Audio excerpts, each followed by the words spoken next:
చింత ఏలను, ఆర్థికంగా లేవని దిగులు ఏలను.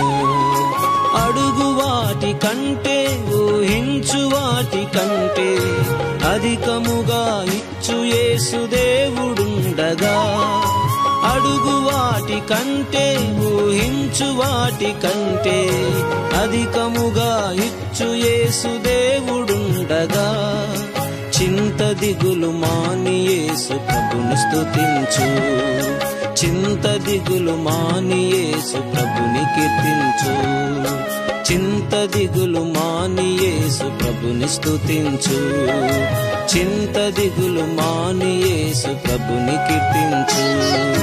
భయము లేదుగా, దిగులు లేదుగా, యేసును నమ్మిన వారికి.